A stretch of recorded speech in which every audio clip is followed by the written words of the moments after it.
Hello students. तो जैसा कि हमने अपने लास्ट वीडियो से पहले जो एल्केन्स के बारे में पढ़ा था, एल्केन्स की प्रॉपर्टीज, नॉर्मल प्रॉपर्टीज उनकी पढ़ी थी, फिजिकल प्रॉपर्टीज पढ़ी थी और प्रिपरेशन ऑफ एल्केन्स ये हमने पढ़ा था। तो जनरल डिस्कशन और प्रिपरेशन ऑफ एल्केन्स के बाद, फिजिकल प्रॉपर्टी के बाद, आज हम इस वीडियो में लेकर आए हैं केमिकल प्रॉपर्टीज ऑफ एल्केन। यानी कि जो एल्केन्स आपकी, जो मैंने पिछली वीडियोस में बताया कि एल्केन लेस रिएक्टिव होती है, तो वो लेस रिएक्टिव होने के बावजूद भी किस किस तरह की रिएक्शंस को वो देती है, तो उसके बारे में आज हम जानेंगे। यहाँ पर केमिकल प्रॉपर्टीज इसकी हम पढ़ेंगे आज की वीडियो में। तो सबसे पहली केमिकल प्रॉपर्टीज जो रिएक्शंस होती है एल्केन्स में, तो उनमें एक रिएक्शन होती है सब्स्टिट्यूशन रिएक्शन, ही मेजर उसकी रिएक्शन होती है, सब्स्टिट्यूशन रिएक्शन।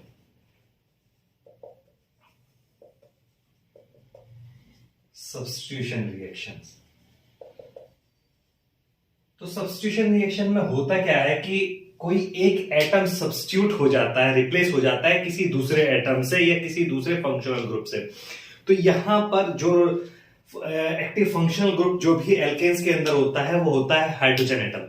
तो हाइड्रोजन एटम का रिप्लेसमेंट होता है डिफरेंट डिफरेंट एटम से या डिफरेंट फंक्शनल ग्रुप से। जैसे इसमें हम कवर कर सकते हैं कि सब्स्टिट्यूशन किस तरह का होता है कि हेलोजिनेशन हो जाए, यानी कि एक हाइड्रोजन एटम रिप्लेस हो रहा है और उसकी जगह पे कोई हेलोजन एटम आ जा रहा है, तो इस तरह की रिएक्शन कहलाती है हेलोजिनेशन रिएक्शन। दूसरा नाइट्रेशन हो सकता है कि हाइड्रोजन एटम रिप्लेस हो रहा है नाइट्रो ग्रुप से, NO2 ग्रुप से, तो उसको नाइट्रेशन बोलते हैं, या सल्फोनेशन। इस तरह की रिएक्शन हमारी क्या कहलाती है?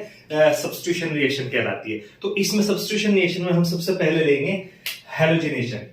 सबसे पहले हम क्या लेंगे? हेलोजिनेशन।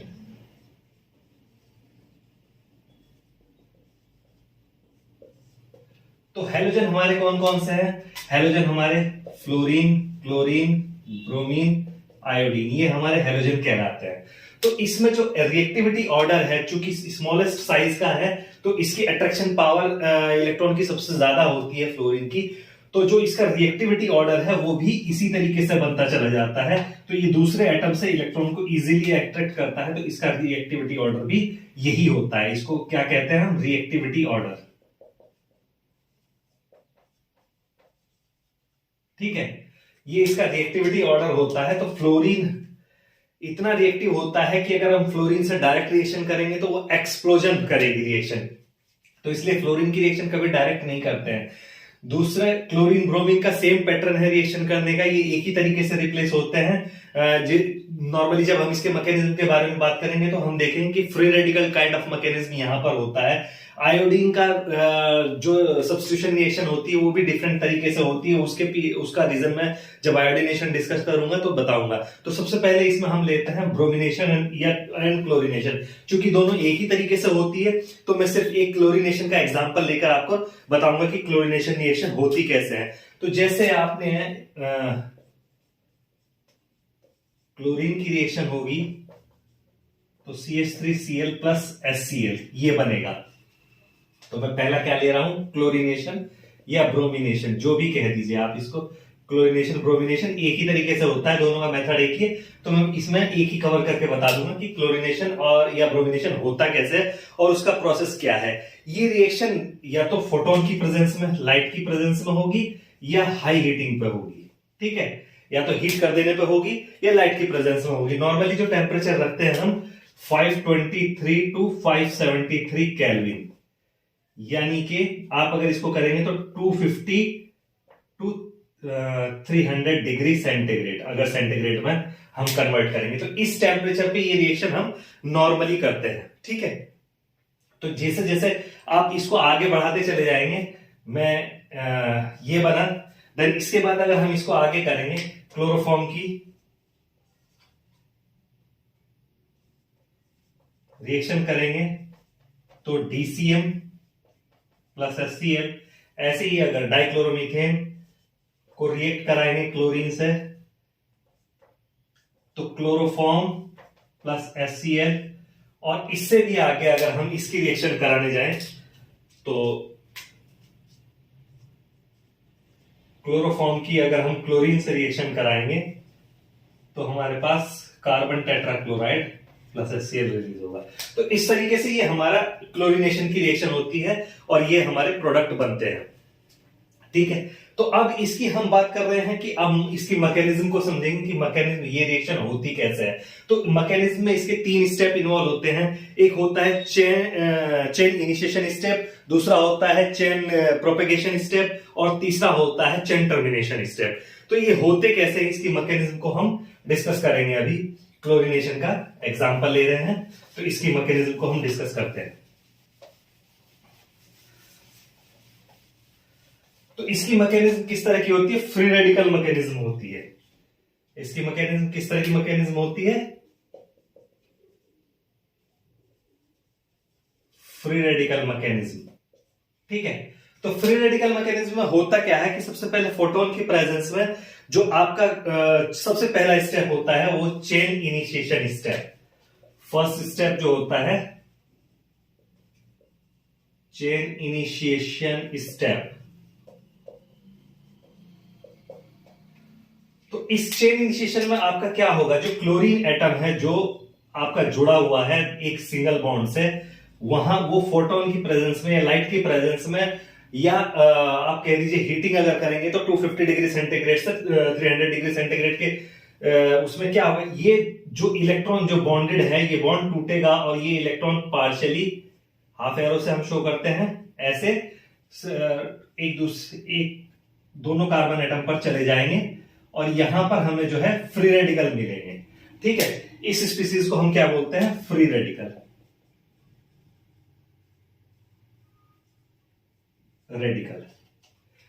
ठीक है, देन इसके बाद जो सेकंड स्टेप हमारा आता है चेन प्रोपेगेशन।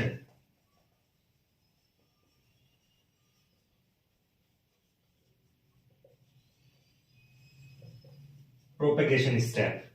तो इस चेन प्रोपेगेशन स्टेप में होगा क्या कि अब जैसे हमारा यहां पर मीथेन है, इस पे एक फ्री रेडिकल रिएक्ट करेगा और यहां से एक हाइड्रोजन को लेकर एक नया फ्री रेडिकल जनरेट करेगा प्लस HCl।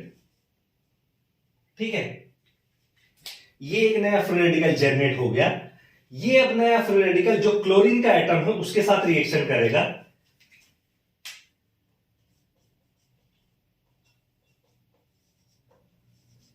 तो वही हाफ एरो इधर जाएगा और इसकी रिएक्शन यहां पर होगी और जो हमारा CH3Cl plus Cl free radical बन गया। ठीक है, तो एक नया फ्री रेडिकल ये बना। ठीक, तो इसी तरीके से ये रिएक्शन आपकी इस प्रोपेगेशन स्टेप में चलती रहेगी जब तक कि हम इसका टर्मिनेशन नहीं करेंगे। टर्मिनेशन स्टेप नहीं आएगा, तो ये प्रोपेगेशन इस तरह चलता रहेगा। इसके बाद थर्ड स्टेप जो आता है वो आता है chain termination.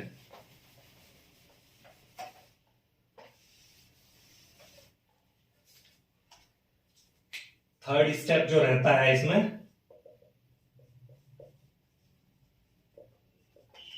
Chain termination step. ठीक है, इस चेन टर्मिनेशन के स्टेप में क्या होगा कि ये फ्री रेडिकल जो एक और फ्री रेडिकल हमारे पास पहले से मौजूद है वहां पर Cl free radical plus Cl free radical ये मिलकर बना देगा Cl2, या एक फ्री रेडिकल ये CH3 free radical plus CH3 free radical ये मिलकर CH3 मतलब दो तीन मेथड है कि टर्मिनेशन कैसे हम इसका करते हैं। ठीक है, तो चेन टर्मिनेशन वहां पर इस तरीके से चेन टर्मिनेशन का स्टेप होगा, या एक ये भी होगा कि एक फ्री रेडिकल ये मौजूद है आपका, एक फ्री रेडिकल लास्टली ये बचा है, तो आपका क्लोरोमीथेन ही बनके चेन टर्मिनेशन हो जाएगा। दो फ्री रेडिकल अगर ये रिएक्ट करेंगे तो इस तरीके से चेन टर्मिनेशन होता है। तो जो भी चेन प्रोपेगेशन स्टेप में ही आपको जिस तरह का प्रोडक्ट चाहिए वो यहीं पर डिसाइड होगा। अगर आपको ज्यादा चाहिए तो क्लोरीन की इक्विवेलेंसी आप ज्यादा लेंगे तो आपके क्लोराइड यहां पर रिप्लेस होते रहेंगे हाइड्रोजन एटम के साथ में, और अल्टीमेटली आपका, मैं चेन प्रोपेगेशन का स्टेप एक इलेबोरेट कर देता हूं up to carbon tetrachloride, जहां हमारा बन रहा है वहां तक मैं उसको इलेबोरेट कर देता हूं कार्बन टेट्रा क्लोराइड तक। तो उसके बाद चेन प्रोपेगेशन का स्टेप। ठीक है, याद रखिएगा, चेन प्रोपेगेशन का स्टेप मैं कर रहा हूं, मैंने तीनों स्टेप बता दिए हैं, चेन टर्मिनेशन भी बता दिया है, चेन इनिशिएशन भी बता दिया है, और चेन प्रोपेगेशन। तो चेन प्रोपेगेशन का स्टेप इसमें कैसे हमारे प्रोडक्ट बनते हैं वो मैं इलेबोरेट कर रहा हूं थोड़ा सा यहां पर। तो चेन प्रोपेगेशन के स्टेप में होता क्या है, जैसे मैंने बताया कि हमारा जो फर्स्ट कंडीशन में चेन प्रोपेगेशन का स्टेप मैं इलेबोरेट कर रहा हूं, तो CH4 plus Cl free radical मिला, और यहां पर पहला क्या बना, CH3 free radical plus HCl बना।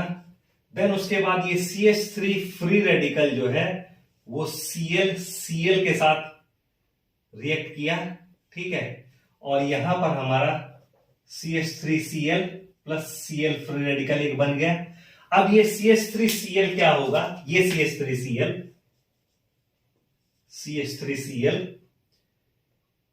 ये क्या करेगा, ये Cl फ्री रेडिकल जो है आगे क्या करेगा, यहां से एक HCl और निकाल देगा, तो CH2Cl फ्री रेडिकल बनेगा प्लस HCl बन गया। अब ये CH2Cl जो फ्री रेडिकल है ये क्लोरीन एटम के साथ फिर से रिएक्ट करेगा, और आपका फिर से CH2Cl2 plus Cl free radical. फिर फर्दर इस Cl फ्री रेडिकल के साथ क्या होगा कि CH2Cl2 plus Cl free radical जो है ये यहां से एक HCl और निकाल देगा, और आपके पास CH2Cl2 free radical, CHCl2 free radical plus HCl आ गया। ये CHCl2 फ्री रेडिकल क्लोरीन के एक और एटम के साथ रिएक्ट करेगा, और CHCl3 plus Cl free radical बनेगा। और इस तरीके से यहां पर आपका बना क्लोरोमीथेन, यहां पर बना डाइक्लोरोमीथेन,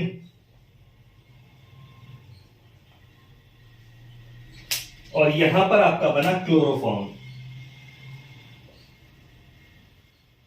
इसके बाद ये रिएक्शन और आगे जाएगी, वहां पर क्या होगा कि मैं CHCl3 plus Cl free radical ये क्या करेगा, एक और HCl निकाल देगा यहां से, तो आपके पास CCl3 free radical plus HCl बना, और ये CCl3 फ्री रेडिकल जो है फिर आपका ClCl क्लोरीन के साथ रिएक्ट करेगा, और आपका CCl4 plus Cl free radical. तो जब सारे रिप्लेस हो गए तो अब ये Cl फ्री रेडिकल दूसरे Cl फ्री रेडिकल के साथ रिएक्ट करके क्लोरीन निकाल देगा, और आपकी रिएक्शन टर्मिनेट हो जाएगी।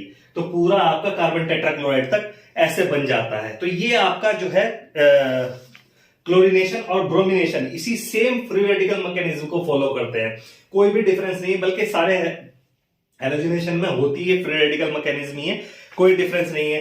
तो जो अब हम अपने पहले पॉइंट पर लौट कर आते हैं, तो पहला पॉइंट हमारा क्या था कि फ्लोरिनेशन की रिएक्टिविटी सबसे ज्यादा होती है, वो जो है एक्सप्लोसिव की तरह रिएक्ट करता है, तो इसलिए उसको हम डायरेक्ट रिएक्शन नहीं कराते। तो उसकी रिएक्शन फिर कैसे कराते हैं, तो उसकी रिएक्शन कराने के लिए हम क्या करते हैं कि जो हमारी इनर्ट गैस जैसे आर्गन है, ठीक है, या फिर नाइट्रोजन के साथ हम उसका मिक्सचर बना लेते हैं। नाइट्रोजन भी क्योंकि डाई एटॉमिक गैस है तो वो इनर्ट गैस की तरह हो जाती है, उसके ऑक्टेट भी कंप्लीट होता है, तो उसके साथ में उसका मिक्सचर बनाते हैं फ्लोरीन के साथ में, फ्लोरीन और नाइट्रोजन का या फ्लोरीन और आर्गन का मिक्सचर बनाते हैं, और उस मिक्सचर को हम रिएक्ट कराते हैं फ्लोरिनेशन रिएक्शन करने के लिए, उस मिक्सचर से रिएक्ट कराते हैं। तो इस तरीके से हमारी फ्लोरिनेशन की रिएक्शन हो जाती है। अगर इस तरीके से भी नहीं करना हो तो फ्लोरिनेशन का एक अलग मेथड है, जो हम क्या करते हैं कि पहले हम अपना कोई दूसरा हेलो डेरिवेटिव लेंगे, ठीक है, कोई भी हेलो डेरिवेटिव लेंगे और उसकी रिएक्शन हम आर्सेनिक ट्राइफ्लोराइड, एंटीमनी ट्राइफ्लोराइड या मर्क्यूरस फ्लोराइड की से कराएंगे। तो इनसे कराने पे क्या होता है, वो हेलोजन जो है रिप्लेस हो जाती है फ्लोरीन के साथ में, क्योंकि फ्लोरीन की रिएक्टिविटी ज्यादा है तो वो अपने से नीचे वाली एल्केन हेलोजन्स को रिप्लेस कर देता है, तो वो रिप्लेस हो जाती है। और ये रिएक्शन बहुत सेफ रिएक्शन है, और इस रिएक्शन का नाम है स्वार्ट्स रिएक्शन, ठीक है, इस रिएक्शन का नाम है स्वार्ट्ज रिएक्शन। तो यहां पर हम फ्लोरिनेशन किसके साथ करते हैं? तो एग्जांपल में मैंने बताया कि SbF3 आर्सेनिक ट्राइफ्लोराइड या मर्क्यूरस फ्लोराइड, ठीक है, इनके साथ में हम ये रिएक्शन करेंगे तो क्या हो जाएगा हमारा, जैसे एग्जांपल के तौर पर मैं ले लेता हूं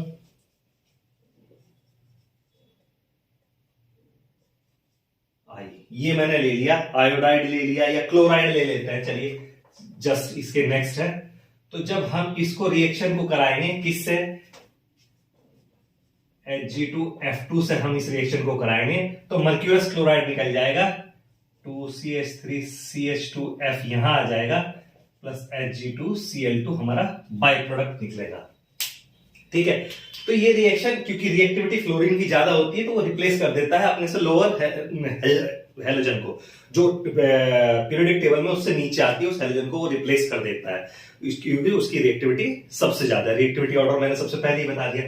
देन इसके बाद आयोडीनेशन की बात आती है कि आयोडीनेशन हम कैसे करते हैं। आयोडीनेशन क्या करते हैं, जब हम आयोडीनेशन रिएक्शन करते हैं उसी मेथड से करते हैं तो वहां पे फॉर्मेशन होती है HI की, और HI की एक प्रॉपर्टी होती है वो रिड्यूसिंग एजेंट की तरह यूज होता है, तो वो रिएक्शन को वापस रिड्यूस कर देता है और रिएक्शन रिवर्सिबल हो जाती है। यानी जिस एल्केन को हम लेकर चले आयोडो एल्केन बनाने के लिए, ठीक है, जिस एल्केन को हम आयोडो एल्केन बनाने के लिए चले थे तो वो एल्केन क्या है वापस हमें रिकवर हो जाता है। तो ऐसी प्रॉपर्टी के कारण क्या करते हैं हम उसमें, जब हम आयोडीनेशन रिएक्शन करते हैं तो उसमें हम या तो कैटालिटिक HNO3 डाल देंगे या कैटालिटिक HNO3 नहीं तो हाइड्रो आयोडिक एसिड डाल देंगे, HiO3 डाल देंगे। तो उससे क्या होता है कि जो HI उसके अंदर फॉर्म हो रहा है हाइड्रो आयोडिक एसिड, जो हाइड्रो आयोडेट डालने से वो क्या होगा, वो ऑक्सीडाइज हो जाएगा आयोडीन के अंदर, ठीक है, जिससे रिएक्शन रिवर्सिबल नहीं होगी, वापस नहीं जाएगी, ठीक है, और रिएक्शन अपनी फॉरवर्ड डायरेक्शन में ही बढ़ेगी और हमें हेलो एल्केन या आयोडो एल्केन जो हम बनाना चाह रहे हैं वही हमें एज ए मेजर प्रोडक्ट मिलेगा। तो क्या होता है रिएक्शन में,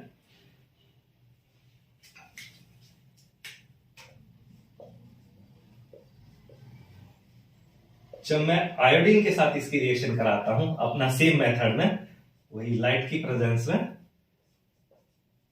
तो CH3CH2I तो बनता है प्लस HI भी बनता है।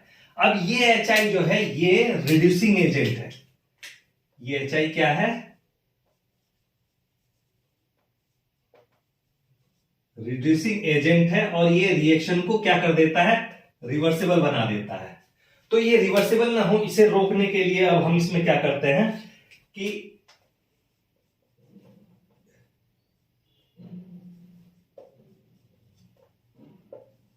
हमने HNO3 इसमें डाल दिया तो क्या हो जाएगा,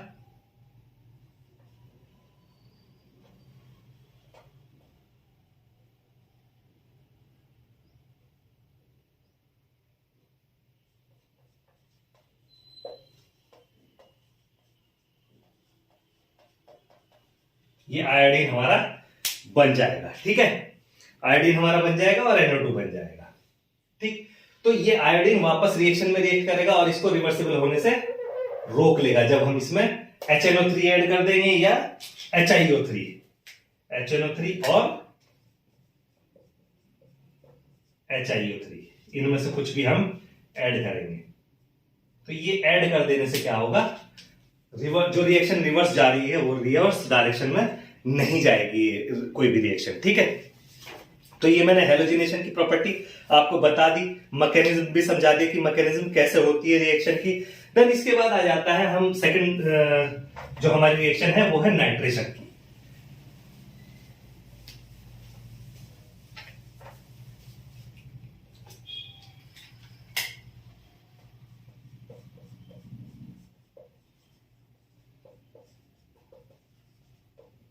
नाइट्रेशन रिएक्शन, अब अगर हम नाइट्रेशन रिएक्शन की बात करें तो इसमें नाइट्रेशन में क्या होता है कि जो आपका हाइड्रोजन एटम है, ये हाइड्रोजन एटम किससे रिप्लेस हो रहा है, NO2 ग्रुप से रिप्लेस हो जाता है, ठीक है। तो इसको हम क्या बोलते हैं,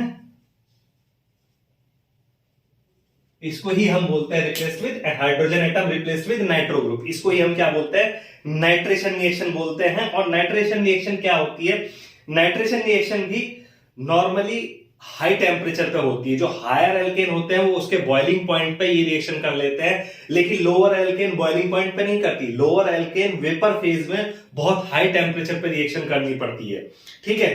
तो ये रूम टेम्परेचर पे रिएक्शन नहीं होती।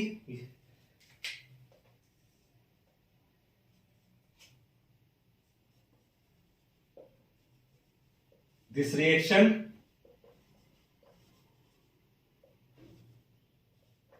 doesn't occur at room temperature. Room temperature पर ये रिएक्शन नहीं होती है, ठीक है, हाई टेम्परेचर पे होती है। और हायर एल्केन बॉइलिंग पॉइंट पे आपके इसके करते हैं, हायर एल्केन लाइक C6H14, ठीक है। हेक्सेन की अगर हम बात करें, C6H14 प्लस क्या है, फ्यूमिंग HNO3, फ्यूमिंग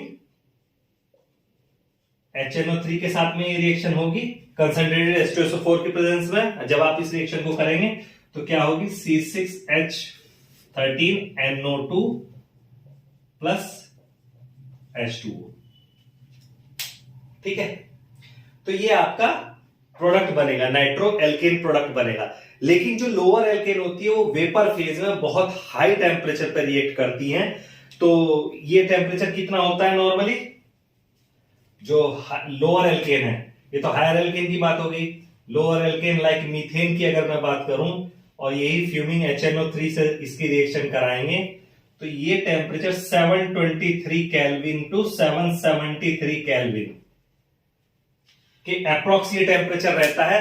तब ये रिएक्शन होती है CH3NO2 नाइट्रोमीथेन प्लस H2O, ये लिक्विड है और ये वेपर फेज में होगी ये रिएक्शन, ठीक है। ये रिएक्शन किस में होती है, वेपर फेज में ये रिएक्शन होती है।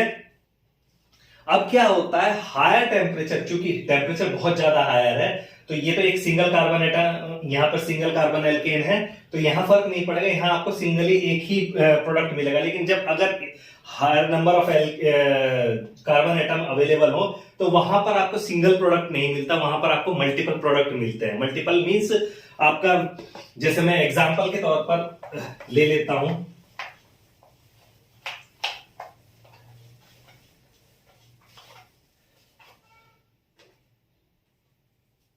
एग्जाम्पल आप किसी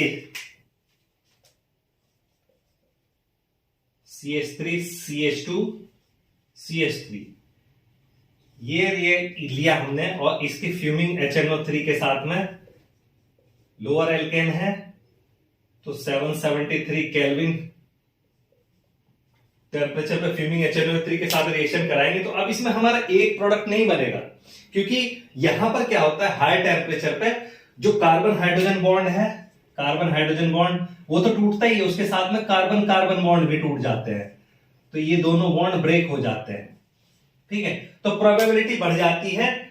और चूंकि सेकेंडरी कार्बन भी अवेलेबल है या टर्शरी कार्बन भी अवेलेबल हो तो उस पर भी प्रोबेबिलिटी बढ़ जाती है, क्योंकि जो इसका रिएक्टिविटी ऑर्डर होता है वो tertiary greater than secondary greater than primary. तो जो एल्केन अगर टर्शरी होगी तो उस पर सब्स्टिट्यूशन पहले होगा, देन उसके बाद सेकेंडरी, देन प्राइमरी पे होगा, ये इसका रिएक्टिविटी ऑर्डर रहता है। तो यहां पे सेकेंडरी भी है, तो जो हमारे पास जो प्रोडक्ट मिलेंगे हमें, वो प्रोडक्ट आपको ये तो मिलेगा CH3 CH2 CH2I, ठीक है, plus CH3 CH NO2 NO2 CH3 ये भी मिलेगा, प्लस साथ में CH3 CH2 NO2, यानी कि एक कार्बन कार्बन बॉन्ड टूट के वो भी हमारे पास इसमें प्रोडक्ट बनेगा। तो नॉर्मली किस रेशो में बनता है, ये लगभग आपका 25% बनेगा, ये आपका लगभग 40% बनेगा और अराउंड 10% आपको ये भी प्रोडक्ट मिलेगा जब कार्बन कार्बन बॉन्ड टूट जाएंगे, ठीक है। तो ये एक इंपॉर्टेंट चीज, इसमें सिर्फ कार्बन हाइड्रोजन बॉन्ड ही नहीं टूटता, कार्बन कार्बन बॉन्ड भी टूट जाता है, क्योंकि टेम्परेचर बहुत हाई है वहां पर उस बॉन्ड को भी इतनी एनर्जी प्रोवाइड हो जाती है कि वो बॉन्ड भी ब्रेक हो सकता है। और रिएक्टिविटी ऑर्डर मैंने बता ही दिया। तो अगर कहीं पर आपका नाइट्रेशन के लिए सपोज जो आपका कोई टर्शरी कार्बन अवेलेबल है,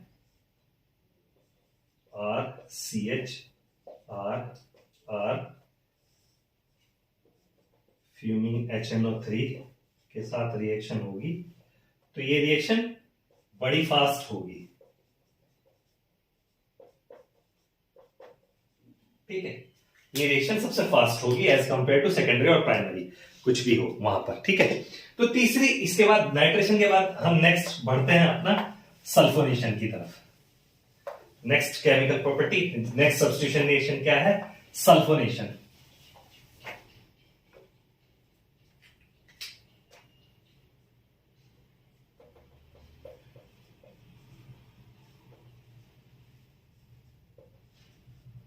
सल्फोनेशन रिएक्शन, तो इसमें क्या होता है, जो हाइड्रोजन एटम है वो किससे रिप्लेस हो जाता है? रिप्लेस्ड विद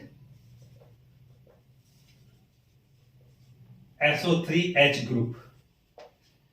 SO3H ग्रुप किसके साथ रिप्लेस हो जाता है? आपका जो हाइड्रोजन एटम है, ठीक है।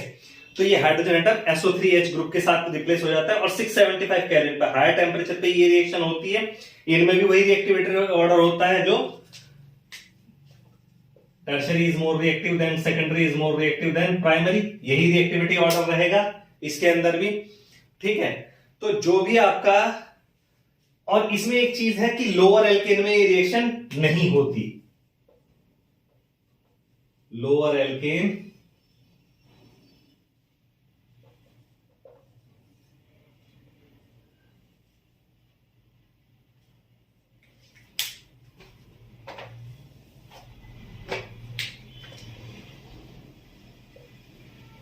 doesn't go with this reaction,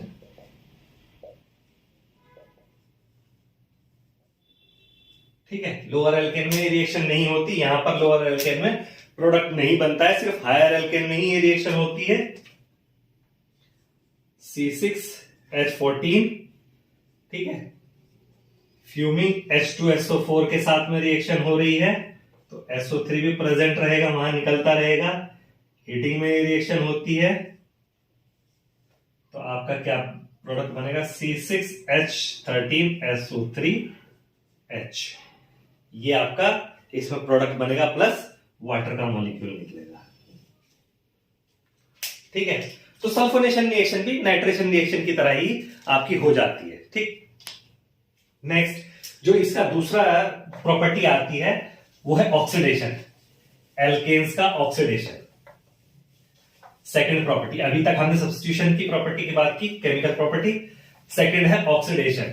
तो जो ऑक्सीडेशन की इसकी प्रॉपर्टी है, तो हाइड्रोकार्बन के बारे में जो कहा जाता है कि हाइड्रोकार्बन आर द फ्यूल, इसी प्रॉपर्टी की वजह से हाइड्रोकार्बन को फ्यूल की तरह इस्तेमाल किया जाता है। तो सेकंड प्रॉपर्टी इसकी क्या है? ऑक्सीडेशन।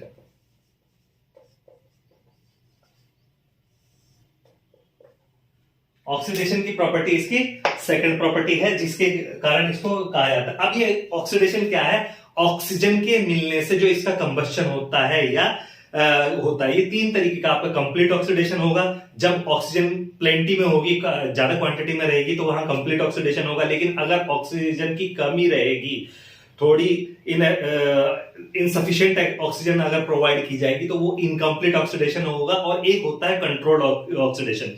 तो जो कंप्लीट ऑक्सीडेशन या इनसफिशिएंट ऑक्सीडेशन है, इसकी या इनकम्प्लीट ऑक्सीडेशन है, ये इसकी प्रॉपर्टी ये प्रॉपर्टी इसको बनाती है एज ए फ्यूल यूज करने के लिए। जो पेट्रोल है आपका, डीजल है, केरोसिन ऑयल है, वो एज ए फ्यूल इसी प्रॉपर्टी की वजह से यूज होता है। तो क्या होता है, जब कंप्लीट कंबशन होता है, तो जो एल्केन्स है वो ऑक्सीजन के साथ बर्न करते हैं, और बर्न करने पर क्या प्रोड्यूस करते हैं? Carbon dioxide. जब इनकम्प्लीट होगा तो ये क्या देंगे? कार्बन मोनोऑक्साइड, ठीक है। और कंट्रोल जो आपका कंबशन होगा, कंट्रोल्ड ऑक्सीडेशन रिएक्शन जो होगी, उन कंट्रोल्ड ऑक्सीडेशन रिएक्शन में इंडस्ट्री में उनका यूज होता है डिफरेंट ऑर्गेनिक प्रोडक्ट्स बनाने के लिए, ठीक है। तो सबसे पहले हम लेते हैं कंप्लीट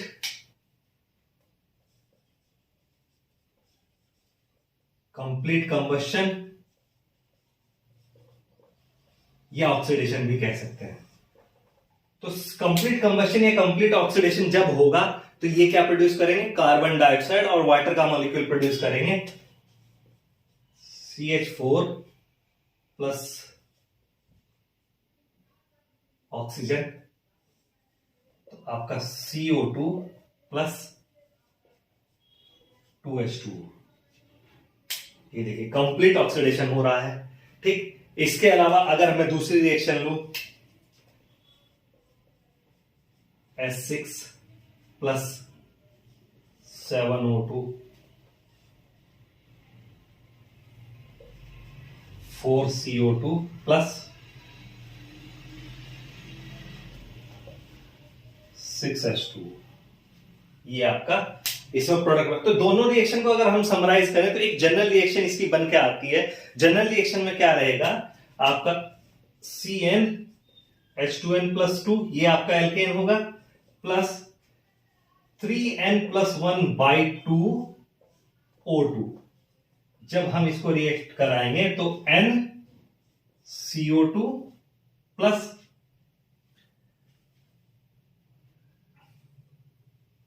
NCO2 प्लस आपका N+1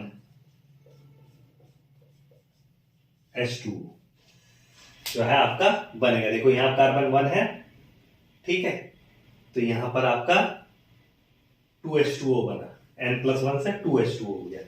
यहां पे कार्बन आपके,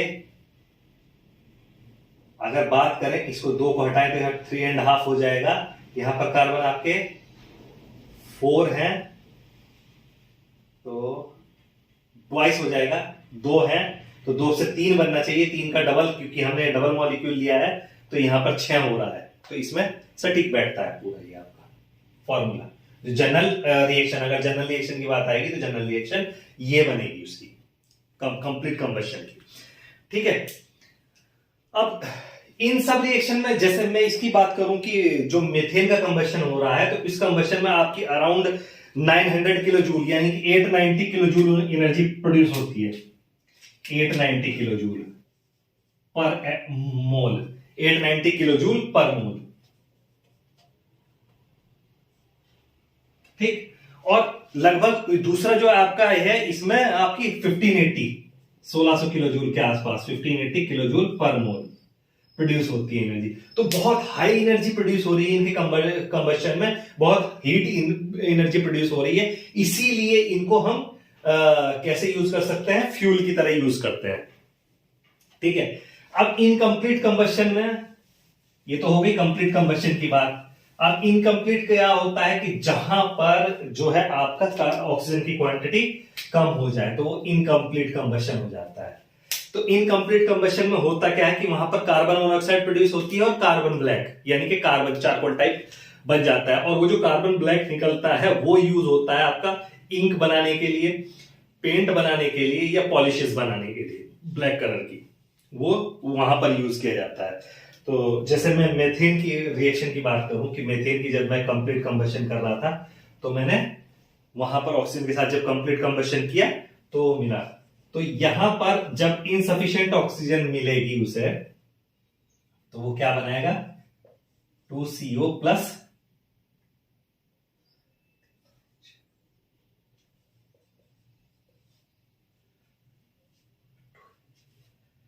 H2 4 8, ओके 4H2O।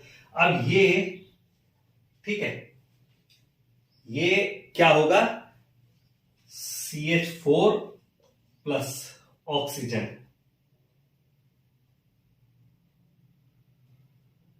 O2, तो ये कार्बन प्लस H2O 2H2O, ये टोटल रिएक्शन हो जाएगी, ये टोटल रिएक्शन हो जाएगी। तो ये जो कार्बन ब्लैक जो बना इसको क्या बोलते हैं हम,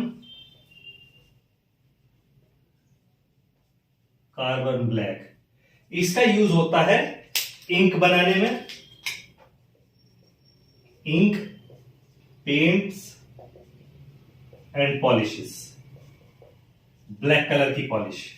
ब्लैक कलर का पेंट या ब्लैक इंक बनाने में इसका यूज किया जाता है इंडस्ट्री के अंदर, ये कार्बन जो यहां पे प्रोड्यूस हो रहा है। ठीक है, तो ये इनकम्प्लीट कंबशन है। अब बात करें हम थर्ड इनकम्प्लीट के बाद, जो आ जाता है आपका कंट्रोल्ड कंबशन या कंट्रोल्ड ऑक्सीडेशन।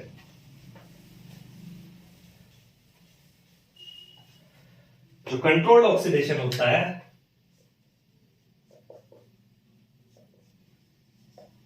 भैया हम कंट्रोल करके ऑक्सीडेशन कर रहे हैं, तो कंट्रोल्ड ऑक्सीडेशन, इसमें डिफरेंट डिफरेंट प्रोडक्ट बनते हैं। जैसे अगर मीथेन का, हम नेचुरल गैस का अगर हम ऑक्सीडेशन कंट्रोल कंडीशन में करेंगे कॉपर की प्रेजेंस में, कॉपर अगर हम लेंगे 523 केल्विन पे या 250 डिग्री सेंटीग्रेड पे, बहुत हाई प्रेशर में,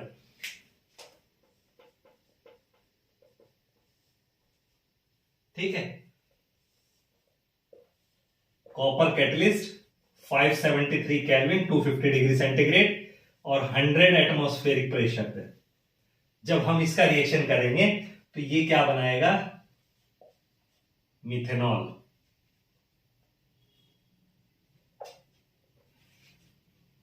क्या बना देगा ये, मिथेनॉल बना देगा आपका। ये बन गया आपका मिथेनॉल। ठीक, इसके अलावा अगर इसी को हम मॉलिब्डेनम ऑक्साइड के प्रेजेंस में हीट करेंगे, कॉपर की जगह क्या लेंगे, मॉलिब्डेनम ऑक्साइड,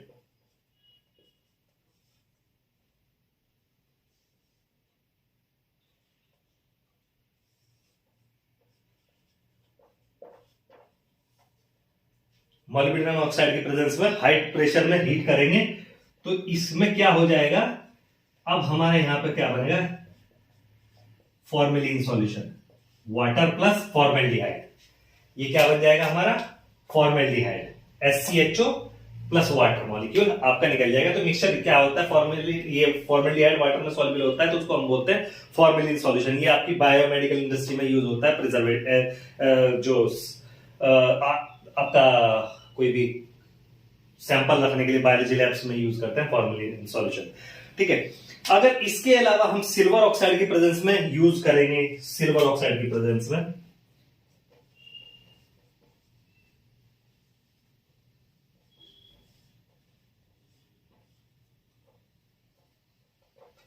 सिल्वर ऑक्साइड की प्रेजेंस में हम इस रिएक्शन को कराएंगे। देखिए कैटलिस्ट बदलने से प्रोडक्ट आपके बदल रहे हैं, तो क्या बनेगा यहां पर,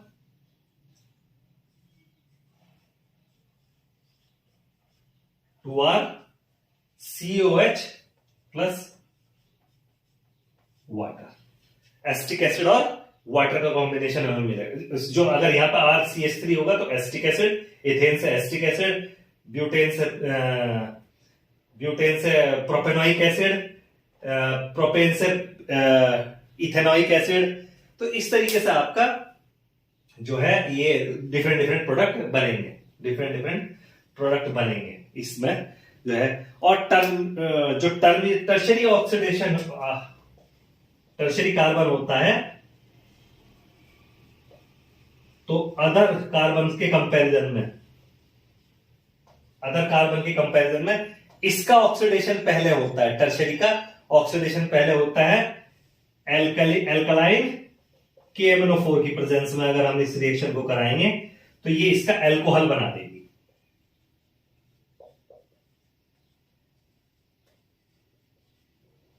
एल्कलाइन टर्शरी एल्कोहल। ठीक है, तो इसका ऑक्सीडेशन फर्स्ट होगा और टर्शरी एल्कोहल बन जाएगा। तो इस तरीके से ये कंट्रोल जो ऑक्सीडेशन होता है ये इंडस्ट्री में यूज होता है डिफरेंट डिफरेंट ऑर्गेनिक प्रोडक्ट बनाने के लिए। किससे, अपने हाइड्रोकार्बन से, एल्केन से। ठीक है, नेक्स्ट आता है स्टीम के साथ एल्केन्स की रिएक्शन। तो मीथेन की जब स्टीम के साथ रिएक्शन कराते हैं तो हाइड्रोजन प्रोड्यूस होती है, और वही मैंने हाइड्रोजन वाले चैप्टर में भी पढ़ाया था, इंडस्ट्रियल मेथड है हाइड्रोजन प्रोडक्शन का। प्योर हाइड्रोजन प्रोडक्शन का इंडस्ट्रियल मेथड क्या है, मीथेन की स्टीम के साथ रिएक्शन। ठीक है, मीथेन की जब स्टीम के साथ रिएक्शन करेंगे, action with steam,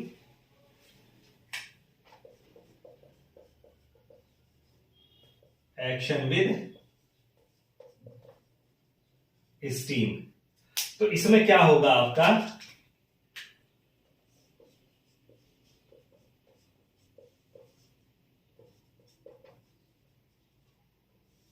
steam pass और मीथेन का जो हम रिएक्शन करा रहे हैं, तो हमें carbon monoxide plus hydrogen gas, और इसको मैंने एक नाम भी दिया था, वहां पर बताया था, वाटर गैस। इसको क्या बोलते हैं, वाटर गैस। ठीक है, 3H2 ये आपका बनेगा। यहां से हाइड्रोजन का प्रोडक्शन, ये industrial method for hydrogen production.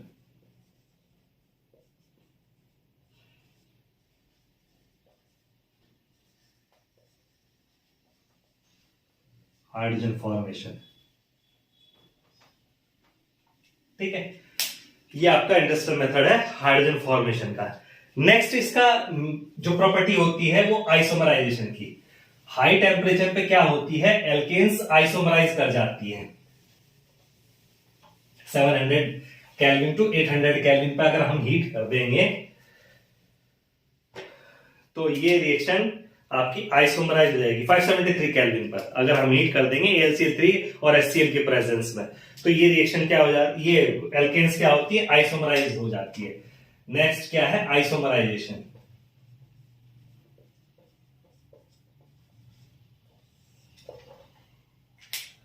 जैसे CH3 CH2 CH3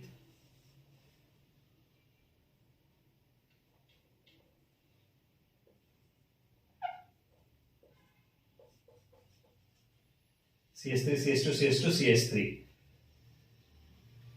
क्या चाहिए आपको, एनहाइड्रस AlCl3 और HCl की प्रेजेंस में 573 केल्विन यानी 250 डिग्री सेंटीग्रेड पर अगर ये रिएक्शन होगी तो ये आइसोमराइज हो जाएगा। कैसे, CH3CH, एक CH3 यहां आ जाएगा और CH3 ये ऐसे बना लेगा। जितना ज्यादा नंबर होगा उतना ज्यादा आइसोमर प्रोड्यूस हो जाएंगे।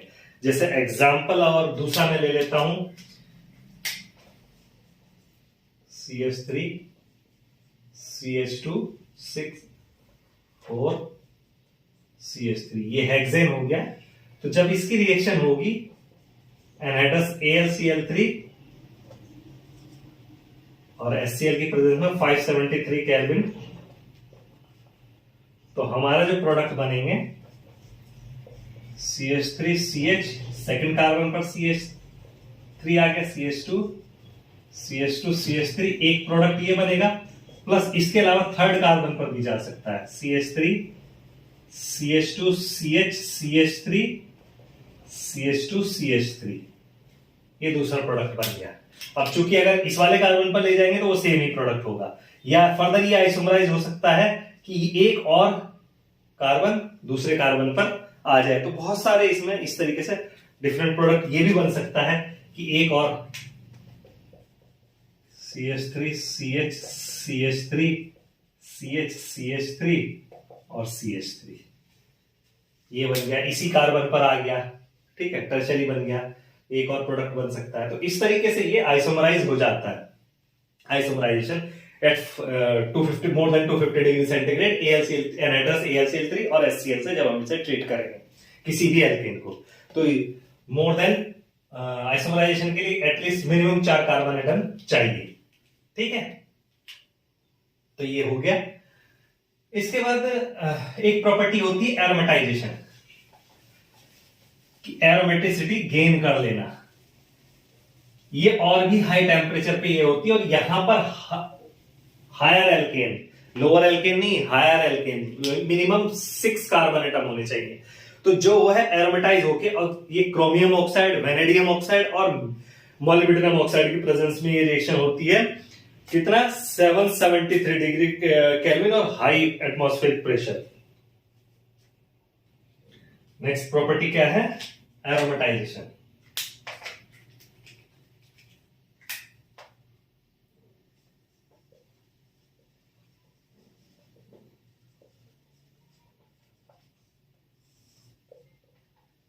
एरोमेटाइजेशन तो किसमें होता है,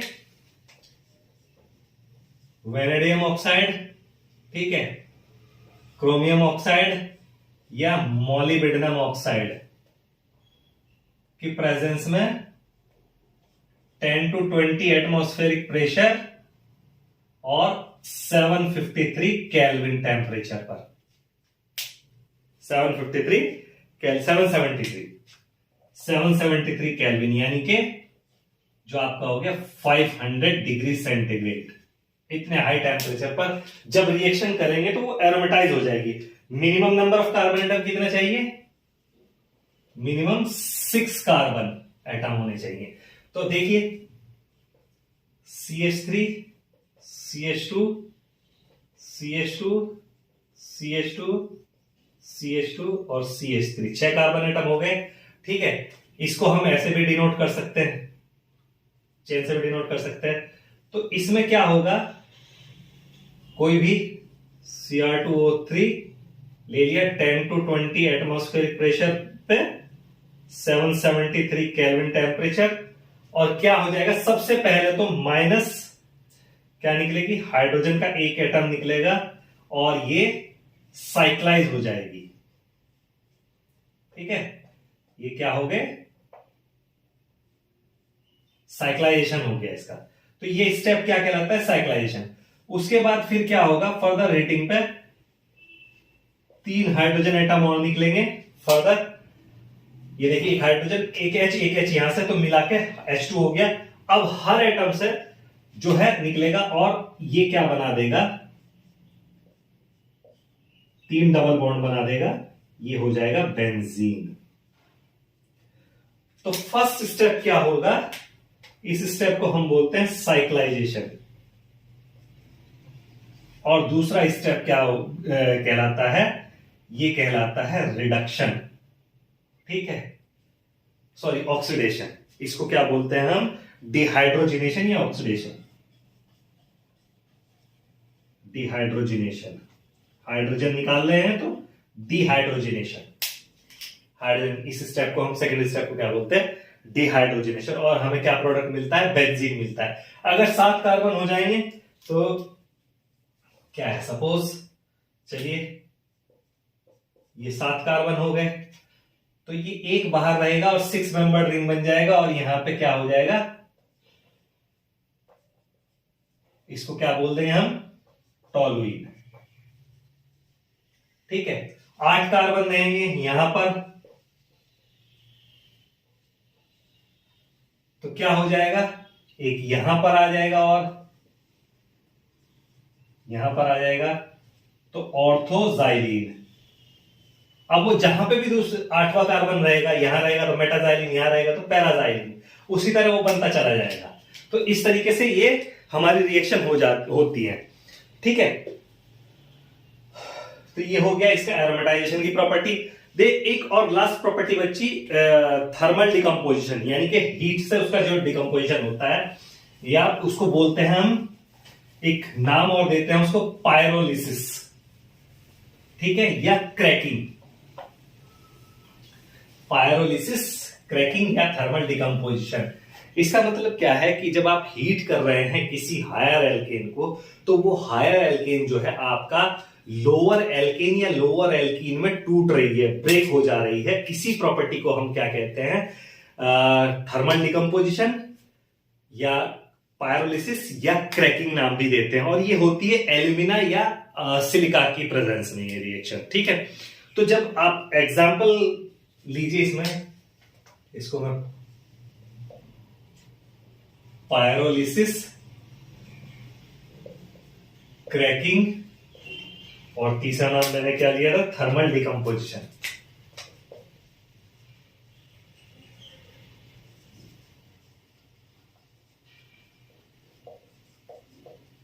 ये 3 नाम से इसको हम जानते हैं। जैसे C6H14 आपका एल्केन है, तो जब इसकी पायरोलिसिस होगी तो आपको डिफरेंट प्रोडक्ट मिलेंगे इसमें। ठीक है, इसकी पायरोलिसिस होने पर आपको डिफरेंट प्रोडक्ट मिलेंगे। वो डिफरेंट प्रोडक्ट क्या होंगे कि ये आपसे सीधा सिंपल एक हाइड्रोजनेशन हो जाए और C6H12 प्लस डिहाइड्रोजनेशन हो गया और हेक्सीन बन गया।